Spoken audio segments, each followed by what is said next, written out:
میری آنکھوں سے آنسو بہہ رہے تھے۔ بڑے تیز قدم اٹھاتا ہوا میں اپنے گھر سے بہت دور جا رہا تھا، لیکن جیسے جیسے قدم آگے کی جانب بڑھا رہا تھا، آنکھوں کے سامنے اپنی ایک ایک کر کے بیٹیاں نظر آنے لگیں۔ میری 7 بیٹیاں تھیں اور ساتوں کی ساتوں میں بس سال بھر کا ہی فرق تھا۔ بیٹے کی خواہش میں پتہ ہی نہیں چلا کہ 7 بیٹیوں کا باپ بن گیا تھا، لیکن حالات کچھ اس طرح کے ہو چکے تھے کہ پورا دن محنت مزدوری کے بعد بھی میں اپنے بچوں کو 2 وقت کی روٹی بھی کھلا نہیں پا رہا تھا۔ آج دوسرا دن تھا کہ میرے بچے میری شکل کی طرف تک رہے تھے۔ میری بیوی کہنے لگی، خدا کے لیے اشرف، کہیں بھی جاؤ، صرف 1 کلو آٹا ہی لا دو، میں اپنے بچوں کو آدھی آدھی روٹی ہی کھلا دوں۔ دیکھو تو ان معصوموں کی طرف، تمہیں ان پر ترس نہیں آتا؟ 2 دن سے میری بچیوں نے ایک نوالا نہیں کھایا۔ میری سب سے بڑی بیٹی 14 سال کی تھی اور باقی سال سال چھوٹی۔ سب کے چہرے بھوک کی وجہ سے مرجھائے ہوئے تھے، ہونٹ خشک تھے، آنکھوں میں نمی تھی۔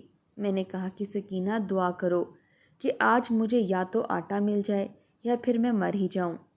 آسان نہیں ہوتا اپنے بچوں کو بھوکا پیاسا دیکھنا۔ میرا شمار ان مردوں میں ہوتا تھا جنہوں نے مفلسی اور غربت تو برداشت کر لی تھی، لیکن کبھی کسی کے آگے اپنی ضرورتوں کے رونے رو کر ہاتھ نہیں پھیلایا تھا، کبھی کسی سے ادھار آٹا نہیں مانگا تھا۔ لیکن میری بے بسی کا اس وقت یہ عالم تھا کہ میں نے کئی دروازے کھٹکا دیے، آنسو بہاتے ہوئے التجا کی تھی، منت کی تھی، ہاتھ جوڑے تھے کہ خدا کے لیے میرے بچے بھوکے ہیں، مجھے بس 1 کلو آٹا دے دو۔ لیکن خود غرضی اور بے حسی کے اس معاشرے میں کوئی ایسا نہ تھا جس نے میری اس صدا پر کان دھرے ہوں۔ سب نے ہی اپنے دروازوں کو زور سے مجھ پر بند کیا تھا۔ میں نے بے بسی سے آنسو صاف کیے اور ایک ایسا فیصلہ کیا جو کہ مجھ جیسے مرد اس وقت کرتے ہیں جب ان کے آگے کوئی بھی دوسری راہ نہیں ہوتی۔ 2 دن سے میں کام کی تلاش میں تھا۔ میں دہاڑی کا مزدور تھا، لوگوں سے منت سماجت کر کے کام مانگتا تھا، لیکن کام نہیں مل رہا تھا۔ میں نے تو یہاں تک کہہ دیا تھا کہ اینٹیں پتھر کچھ بھی مجھ سے اٹھوا لو، لیکن خدا کے لیے مجھے یہاں پر کوئی کام دے دو، میرے بچے 2 دن سے بھوکے ہیں۔ جب بھی میں خالی ہاتھ گھر جاتا تو بیوی بچے میرے منتظر ہوتے تھے، میرے چہرے سے پہلے میرے ہاتھوں کی جانب دیکھتے تھے کہ شاید ہاتھ میں کھانے کی کوئی چیز ہو، لیکن میرے خالی ہاتھ دیکھ کر میرے بچوں کے چہروں پر اداسی چھا جاتی تھی۔ میری بیٹیاں بڑی صابر قسم کی تھیں، کبھی شکوہ نہیں کرتی تھیں۔ میں اپنی آنکھوں میں آنسو جھلملاتے ہوئے سکینہ کو دیکھ کر نفی میں سر ہلانے لگتا۔ میں نے کہا کہ آج بھی کوئی کام نہیں ملا۔ سکینہ نے اپنے دوپٹے کے پلو سے آنسو صاف کیے تھے۔ میری بڑی بیٹی کہنے لگی کہ ابا تم فکر نہ کرو، پانی سے بھی پیٹ بھر جاتا ہے، ہم آج پھر پانی پی کر گزارا کر لیں گے۔ یہ سن کر سکینہ نے اپنے بہتے آنسوؤں کو دوپٹے سے رگڑ کر صاف کیا تھا۔ کہنے لگی، مجھ سے یہ سب نہیں دیکھا جاتا، میرا جی چاہتا ہے کہ اپنا گلا گھونٹ کر خود کو ختم کر لوں۔ اپنی آنکھوں کے سامنے اپنے بچوں کو بھوکا دیکھنا ایک ماں کے لیے بڑا کڑا امتحان ہوتا ہے۔ تم تو باپ ہو، شاید دیکھ سکتے ہو، لیکن مجھ سے دیکھا نہیں جاتا۔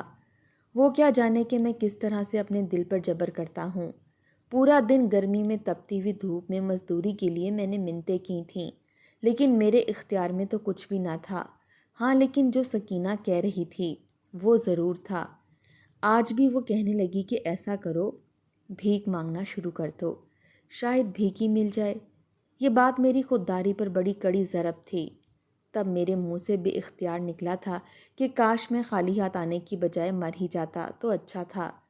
سوچ چکا تھا کہ اگر کوئی دہاڑی نہ ملی تو میں سچ مچ اپنی زندگی کو ختم کر لوں گا، کم از کم مجھے یہ اذیت تو نہیں دیکھنی پڑے گی کہ بھوکے بچوں کے چہرے دیکھ کر خون کے آنسو رو سکوں۔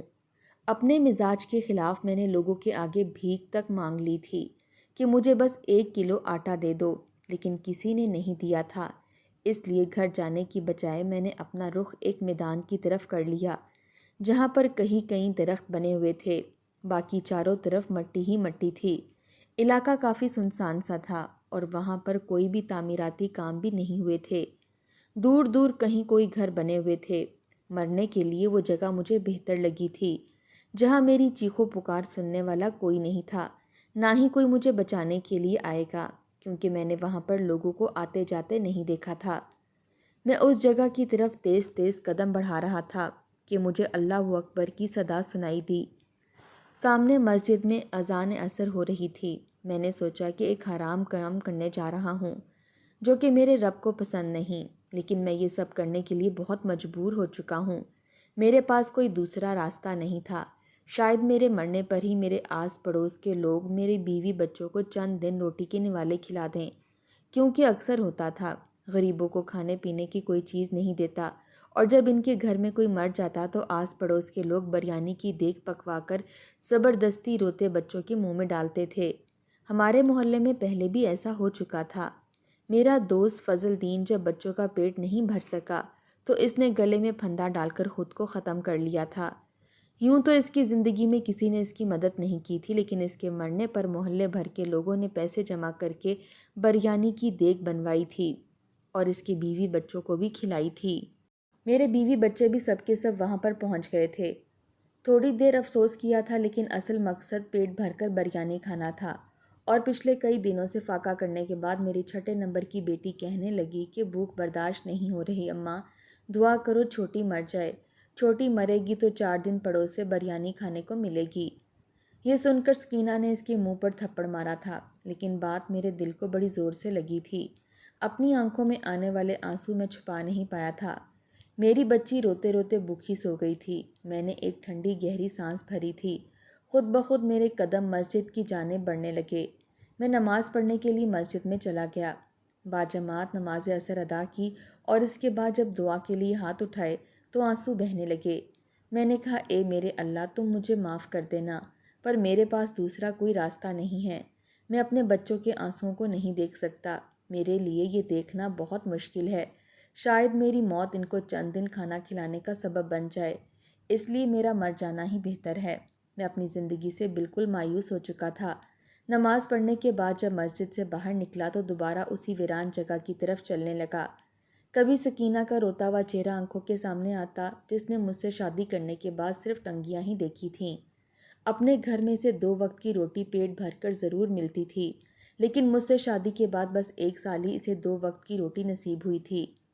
جب پہلی بیٹی پیدا ہوئی تو اس وقت میں نے سکینہ سے یہی کہا تھا کہ کوئی بات نہیں، اللہ بیٹا بھی دے دے گا، کیونکہ یہی سنتا آ رہا تھا کہ بیٹا ہی باپ کا سہارا بنتا ہے۔ اگلے سال پھر بیٹی ہو گئی۔ سکینہ نے اسی وقت کہا تھا کہ 2 بچے ہی ہم پال سکتے ہیں۔ تمہارا دہاڑی کی مزدوری کا کام ہے، کبھی کام لگتا ہے تو کبھی نہیں لگتا۔ میں نے کہا، کوئی بات نہیں، جو آتا ہے اپنا نصیب لے کر آتا ہے۔ ارادہ تو میرا بھی نہ تھا، لیکن پتہ نہیں کیسے ہر سال مجھے بیٹی ہونے کی خبر سنائی دیتی۔ اب یہ بھی نہیں تھا کہ میں اپنی بیٹیوں سے نفرت کرتا تھا۔ میری بیٹیاں بہت اچھی تھیں، ابا ابا کہہ کر میرے سارے کام کرتی تھیں۔ میں نے کبھی بھی ان کی زبان پر کوئی شکوہ نہیں سنا تھا، لیکن 7 بیٹیاں ہو چکی تھیں اور میں صرف انہیں پرورش کے نام پر تو روٹی ہی کھلا پاتا تھا۔ لوگوں کے چھوٹے پھٹے پرانے کپڑے پہن کر ہی انہوں نے گزارا کیا تھا۔ عید پر بھی دوسروں کی اترن پہنتی تھیں۔ آج تک ان کے تن پر کبھی نیا جوڑا نہیں پہنا گیا تھا، کیونکہ میری گنجائش ہی نہیں ہوتی تھی۔ دہاڑی بھر اینٹیں اٹھاتا، پتھر اٹھاتا، مزدوری کرتا، پھر جا کے بس اتنے ہی پیسے کماتا کہ 1 کلو آٹا سکینہ کو لا کر پکڑا دیتا۔ سالن کیا ہوتا ہے، چٹنی کسے کہتے ہیں، ہمیں نہیں پتا تھا۔ کبھی پیاز ہری مرچ نصیب ہو جاتی تو سکینہ نمک مسالے ڈال کر بڑے مزے کی چٹنی بنا دیتی تھی۔ اسی کے ساتھ روٹی کھا لیتے تھے، ورنہ اکثر تو سوکھی روٹیوں کو ہی پانی کے ساتھ اپنے اندر نگل کر پیٹ کو بھرنا پڑتا تھا۔ لیکن پچھلے 3 دن سے تو بچوں نے کچھ بھی نہیں کھایا تھا، پھر بھی پانی پی پی کر یہی کہتی تھیں کہ ابا تو فکر نہ کر، ہمارا پیٹ پانی سے بھر جاتا ہے۔ لیکن میں جانتا تھا کہ پیٹ پر دوپٹہ باندھ کر میری بیٹیاں سوتی تھیں تاکہ بھوک سے پیٹ میں درد نہ ہونے لگے، اسی لیے اپنی کمر اور پیٹ پر دوپٹہ زور سے کستیں اور زمین پر ہی چادر بچھا کر لیٹ جاتیں۔ نہ گھر میں کوئی چارپائی تھی اور نہ ہی کوئی سہولت۔ ایک کمرہ تھا یا چھوٹا سا صحن تھا۔ میری بڑی بیٹی کو پڑھنے کا بے تحاشا شوق تھا، لیکن میں کبھی اتنے پیسے کما ہی نہیں پایا کہ اسے اسکول کی شکل ہی دکھا سکتا۔ جب بھی وہ پرانے اخبار دیکھتی تو بڑی حسرت سے ان پر ہاتھ پھیرنے لگتی۔ سکینہ سے کہتی کہ اماں مجھے بڑا شوق تھا کہ میں اسکول میں پڑھوں اور بڑی ہو کر استانی یا ڈاکٹر بنوں۔ سکینہ کہتی یہ پڑھائی لکھائی ہم جیسے مزدور لوگوں کی قسمت میں نہیں ہے، ہمیں تو 2 وقت کی روٹی ہی پیٹ بھر کر مل جائے تو اللہ کا بڑا احسان سمجھتے ہیں۔ کبھی کبھی تو میری بیٹیاں کہتی، ابا اگر آٹے کے پیسے نہیں ہوتے تو کچرے سے ہی کھانا اٹھا کر لے آتے۔ لوگ کچرے میں بھی تو پھینک دیتے ہیں نا، ہم وہی کھا لیں گے۔ جب بچیوں کی ایسی باتیں سنتا تو میرا کلیجہ پھٹنے کو آتا تھا۔ آسان نہیں ہوتا یہ سب سننا، نہ باپ کے لیے نہ ماں کے لیے، لیکن ہم سنتے تھے اور ان کے آنسو روکتے تھے۔ امیر لوگ اپنی جیبوں میں پیسے بھرنے کے باوجود بھی یہی سمجھتے ہیں کہ پیسہ کم ہے یا پیسے پر بس انہی کا حق ہے۔ یہ نہیں سوچتے کہ اللہ پیسہ دے کر بھی آزماتا ہے اور لے کر بھی۔ پیسے دیے ہیں تو اس لیے دیے ہیں تاکہ غریبوں کی مدد کی جائے، لیکن کوئی نہیں کرتا تھا، اس لیے مجبوراً مجھ جیسے بے بس باپ کو خودکشی کی راہ اختیار کرنی پڑتی ہے۔ میں بھی اپنے حالات سے تنگ آ چکا تھا، اس لیے اس ویران جگہ پر پہنچ گیا جہاں کہیں کہیں درخت لگے ہوئے تھے اور درخت بھی سوکھ چکے تھے۔ میں آتے ہوئے اپنی بیوی کا دوپٹہ چھپا کر لے آیا تھا، کیونکہ میرے پاس تو خودکشی کرنے کے لیے رسی لانے کے بھی پیسے نہ تھے۔ اس لیے درخت پر دوپٹہ باندھا اور 3-4 اینٹیں رکھ کر اس پر کھڑا ہو گیا۔ دوپٹے کا دوسرا کنارہ اپنے گلے پر باندھا۔ دل زوروں سے دھڑکنے لگا تھا، بری طرح سے کانپ رہا تھا۔ کہنا آسان ہے کہ خودکشی کر لی، لیکن کرنے والا جس اذیت سے گزرتا ہے وہ میں اب محسوس کر سکتا تھا۔ میری آنکھوں سے آنسو بہہ رہے تھے۔ کسی کا جی نہیں چاہتا زندگی کے مزے لوٹنے کو، سانس لینے کو، جینے کو۔ مرنے والے بھی مرنے کی تمنا نہیں کرتے، یہی چاہتے ہیں کہ کاش انہیں مہلت مل جائے اور وہ اور زندگی جئیں۔ مجھے خود کو موت کے حوالے کرتے ہوئے کس اذیت سے گزرنا پڑ رہا تھا، مجھ سے بہتر کوئی نہیں جان سکتا تھا۔ میں بے بسی کی آخری حد پر کھڑا تھا۔ میرے پاؤں کے نیچے 4-5 لال اینٹیں تھیں جو میرے پاؤں کے ساتھ ڈگمگا رہی تھیں۔ لگتا تھا کہ ابھی اینٹیں گریں گی اور میرے گلے پر دوپٹے کی گرفت سخت ہونے لگے گی۔ آہستہ آہستہ میرا دم گھٹنے لگے گا، مجھے سانس نہیں آئے گا اور میں بنا پانی کے مچھلی کی طرح تڑپنے لگوں گا۔ میری آنکھیں سانس گھٹنے کی وجہ سے باہر آنے لگیں گی اور آہستہ آہستہ تڑپتے تڑپتے میری روح میرے جسم سے آزاد ہو جائے گی۔ شاید 5 منٹ کی تکلیف ہوگی، لیکن ہوگی ناقابل برداشت، یا شاید 8-10 منٹ کی۔ پھر اس کے بعد میری تمام مشکلات حل ہو جائیں گی۔ لیکن دل پتہ نہیں بے چین تھا، پیر کپ کپا رہے تھے، بدحواسی مجھ پر سوار تھی، پسینے بہہ رہے تھے۔ آنکھیں بند کی اور خود کو اس اذیت کے لیے تیار کرنے لگا جس سے میں نے ابھی دوچار ہونا تھا، جب مجھے آواز آئی، چل میری گاڑی چھک چھک چھک، چل میری گاڑی چھک چھک چھک۔ ایک چھوٹے بچے کی آواز میرے کان میں گونجی تھی۔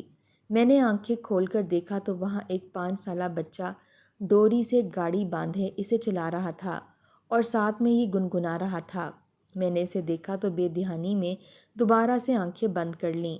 وہ بچہ بھی مجھے دیکھ رہا تھا، سوچ ہی رہا تھا کہ پیروں سے لال اینٹوں کو پیچھے کروں اور اپنی زندگی کو غموں سے آزاد کر دوں۔ پھر پتہ نہیں کیوں مجھے عجیب سا خیال آیا۔ یہ خیال آنے لگا کہ بچے جو دیکھتے ہیں وہی کرتے ہیں۔ کہیں اپنی آنکھوں کے سامنے مجھے تڑپتا مرتا دیکھتے یہ بچہ کہیں خوف ہی نہ کھا جائے۔ آسان نہیں ہوتا اپنے سامنے کسی کو مرتے دیکھنا، اور بچے تو ایسی باتیں اپنی ذہن پر لے لیتے ہیں۔ میں نہیں چاہتا تھا کہ وہ بچہ مجھے مرتے ہوئے دیکھے، اس لیے میں نے اپنے گلے سے دوپٹہ اتارا اور ان پتھروں سے نیچے اتر گیا۔ بچہ مجھے ہی دیکھے جا رہا تھا۔ میں اس کے پاس بیٹھ گیا۔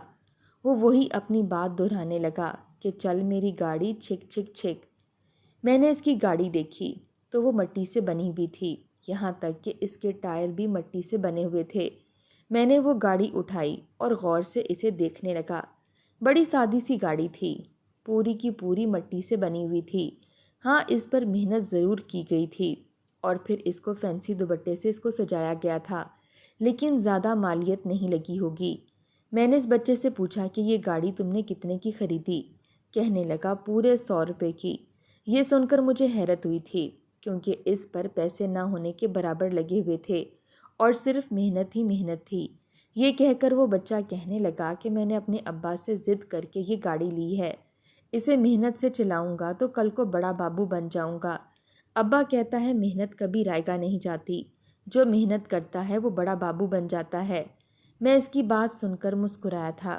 میں بھی تو کب سے محنت کر رہا تھا، مجھے کیا ملا تھا سوائے بھوک اور افلاس کے؟ کچھ بھی تو نہیں۔ بہرحال بچہ کہنے لگا کہ مجھے تو پورا یقین ہے، اللہ کی ذات پر کہ میں محنت کروں گا تو گاڑی چلاؤں گا اور ایک دن بڑا بابو بھی بن جاؤں گا۔ پھر کہنے لگا چاچا تو بھی محنت کر، اللہ تعالیٰ محنت کو رائگاں نہیں کرتا۔ یہ بات میری دادی مجھے روز سمجھاتی ہیں۔ یہ کہہ کر وہ اپنی گاڑی لے کر وہاں سے چلا گیا۔ میں نے سوچا کہ اب مجھے اس زندگی کو ختم کر دینا چاہیے، لیکن جیسے ہی میں نے دوپٹہ درخت پر باندھنے کے لیے دوبارہ سے لٹکایا تو اس دوپٹے کو غور سے دیکھنے لگا۔ وہ نیٹ کا دوپٹہ تھا جس پر تارے سے بنے ہوئے تھے، کافی فینسی دوپٹہ تھا۔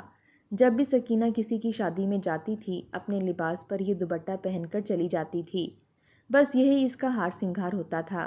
میرے دماغ میں ایک عجیب سا خیال آیا، سوچا مرنے سے پہلے یہ چیز بھی آزما لیتا ہوں، شاید یہ میری آخری کوشش مجھے موت سے بچا لے۔ سامنے ہی کچھ فاصلے پر نہر تھی اور وہاں گیلی مٹی پڑی ہوئی تھی اور اسی گیلی مٹی سے وہ گاڑی بنائی گئی تھی۔ میں اس نہر کے پاس گیا، وہاں گارے اور مٹی میں بیٹھ گیا۔ مٹی لے کر میں نے وہ گاڑی بنانے شروع کر دی۔ بھلے یہ میرا کام نہیں تھا لیکن مجھے وہ گاڑی دیکھ کر ایسا نہیں لگا کہ اسے بنانا بہت مشکل ہے۔ پہلی گاڑی بنائی تو مجھ سے ٹھیک نہیں بنی تھی، لیکن میں نے محنت نہیں چھوڑی، 3 گھنٹے وہیں بیٹھا رہا اور ایک اچھی سی گاڑی بنانے میں کامیاب ہو گیا۔ وہ گیلی گاڑی میں نے ہاتھ میں پکڑی اور گھر لے کر آ گیا۔ بچے آج بھی پانی پی کر سوئے تھے۔ میں نے آ کر گاڑی ایک طرف رکھ دی۔ صبح اٹھا تو اسے دھوپ کے نیچے رکھ دیا، ویسے بھی گرمیوں کے دن تھے۔ 1 گھنٹے میں وہ گاڑی سوکھ گئی تھی اور کچھ مضبوط بھی ہو گئی تھی۔ میں نے بیوی کا وہی فینسی دوپٹہ لیا، اسے کاٹا اور گاڑی پر بڑے اچھے طریقے سے لگانا شروع کر دیا۔ وہ گاڑی فینسی اور خوبصورت لگنے لگی تھی۔ میری بچیاں بھی دیکھنے لگیں۔ میں اس گاڑی کو بازار لے گیا اور اسے 50 روپے میں بیچ دیا۔ 4 گھنٹے میں بنائی ہوئی گاڑی 1 منٹ میں بکی تھی۔ جلدی سے 50 کا آٹا لیا اور اپنی بیوی کو کہا کہ آج اس سے ہی گزارا کر لو۔ اس نے فٹافٹ سے آٹا گوندا اور آدھی آدھی روٹی ہم نے کھا کر اپنی بیٹیوں کو تسلی دی تھی۔ اگلے روز صبح سویرے میں دوبارہ پھر اسی نہر کے پاس چلا گیا۔ اس دن میں نے پورا دن لگا کر 20 گاڑیاں بنائی تھیں اور 20 گاڑیوں کو وہی ایک سائڈ پر رکھ دیا۔ رات کو گھر آ گیا تھا۔ اگلے دن جب پہنچا تو دھوپ سے وہ سوکھ چکی تھیں۔ میں نے اسی گاڑیوں کو اپنی بیوی کے دوپٹے سے سجایا اور بازار چلا گیا۔ میں تو حیران رہ گیا تھا کیونکہ ہاتھوں ہاتھ وہ گاڑیاں بکی تھیں اور اس بار میں نے گاڑیوں کو 100 روپے میں بیچا تھا۔ 1100 روپے جب گھر پر لے کر آیا تو بیوی کی آنکھیں پھٹی کی پھٹی رہ گئی تھیں۔ میں نے اس دن اپنے بچوں کو پیٹ بھر کر روٹی کھلائی تھی اور ساتھ میں پودینے، دھنیے اور ہری مرچ پیاز کی چٹنی بھی۔ اب میں روز گاڑیاں بنانے لگا۔ میرا ہاتھ اب تیزی سے گاڑیاں بنانے میں ماہر ہو چکا تھا۔ اب میں روز کی 50 گاڑیاں بنا لیتا، جسے کبھی 100 تو کبھی 150 میں بیچ دیتا۔ بچے ضد کر کے وہ گاڑیاں خریدتے تھے۔ میں لنڈا بازار جاتا اور وہاں سے فینسی قسم کے دوپٹے اٹھا کے لے آتا جو مجھے کوڑی کے بھاؤ ملتے تھے اور اس سے میں گاڑیوں کی سجاوٹ کر لیتا۔ میرا یہ کام 3 دنوں میں ترقی کرنے لگا تھا۔ اب تو میرا ہاتھ اتنا تیزی سے چلتا تھا کہ میں 100 گاڑیاں بھی ایک دن میں بنا لیتا تھا۔ ایک دن میں 10,000 کمانا کوئی معمولی بات تو تھی نہیں۔ پھر میں نے اپنی بچیوں کو بھی گیلی مٹی لا کر دینی شروع کر دی جو مجھے بالکل مفت پڑتی تھی۔ اپنی بچیوں کو بھی میں نے گاڑی بنانا سکھا دی۔ اب یہ ہوا تھا کہ میری بچی اور بیوی وہ گاڑیاں بنانے لگتیں۔ ہم نے روزانہ کی 400-500 گاڑیاں بنانا شروع کر دیں۔ اب میں قریبی دوسرے گاؤں میں جا کر وہ گاڑیاں بیچنے لگا۔ ایک دن میں ہی وہ ساری گاڑیاں بک جاتی تھیں۔ پھر میں نے ایک چھوٹی سی دکان خرید لی تھی اور وہی گاڑیاں بنا کر بیچنا شروع کر دیں۔ آس پاس کے گاؤں سے بھی لوگ آ کر وہ گاڑیاں خریدنے لگے۔ میرا یہ کام ترقی کرنے لگا تھا۔ گھر میں کھانے پینے کی اشیاء آنے لگیں۔ میں نے اپنی چھوٹی بیٹیوں کو اسکول میں بھی ڈال دیا۔ آہستہ آہستہ میرے حالات بدلنے لگ گئے تھے۔ میں نے زمینیں خریدنی شروع کر دیں۔ 1 سے 2 دکانیں ہو چکی تھیں۔ میری بچیاں محنت سے گاڑیاں بناتیں اور حالات کو بدلنے لگیں۔ آہستہ آہستہ 5-6 سالوں میں میرے حالات یکسر بدل چکے تھے۔ بڑی بیٹی کی شادی پر میں نے اسے جہیز میں سب کچھ دیا تھا اور اس کی شادی بھی دھوم دھام سے کی تھی۔ اسی طرح باقی بچوں کے بارے میں بھی اللہ نے میرا بہت ساتھ دیا تھا۔ میری ساری بچیاں آہستہ آہستہ عزت سے اپنے گھروں کی ہو چکی تھیں۔ اب میں نے غریب لڑکوں کو گاڑیاں بنانے پر رکھ لیا تھا جن کو میں اچھی تنخواہ دیتا تھا۔ آج میرا شمار امیر لوگوں میں ہونے لگا ہے اور میں سوچتا ہوں کہ نہ جانے لوگ خودکشی کیوں کرتے ہیں۔ کیونکہ مرنے سے پہلے ایک چانس اللہ تعالیٰ انسان کو ضرور دیتا ہے تاکہ وہ اللہ کی نعمت سے ناشکری نہ کرے اور حرام موت کو نہ اپنائے۔ اور مجھے یہ راستہ ایک چھوٹے 7 سالہ بچے نے دکھایا تھا۔ میں آج بھی اس بچے کے چہرے کو بھول نہیں پایا، نہ ہی اس کی بات کو کہ محنت کرو گے تو بابو بن جاؤ گے۔ کبھی کبھی مجھے لگتا ہے کہ وہ بچہ نہیں تھا، اللہ کی طرف سے بھیجا گیا کوئی فرشتہ تھا جس نے مجھے حرام موت سے بچا لیا، یا اللہ کی طرف سے بھیجی گئی کوئی مدد تھی۔ آج میں اللہ کا جتنا بھی شکر ادا کروں اتنا کم ہے۔ کبھی کبھی یہ سوچتا ہوں کہ اگر مجھے وہ بچہ نہ ملتا تو شاید میں بہت اذیت میں ہوتا، اپنی زندگی کے ساتھ ساتھ آخرت کو بھی بگاڑ چکا ہوتا۔ کاش کہ میری طرح بے بس ہونے والے وہ حضرات جو خودکشی کے بارے میں سوچتے ہیں ایک بار میری یہ کہانی پڑھ لیں، ہو سکتا ہے کہ میری وجہ سے کوئی اس حرام موت سے بچ جائے۔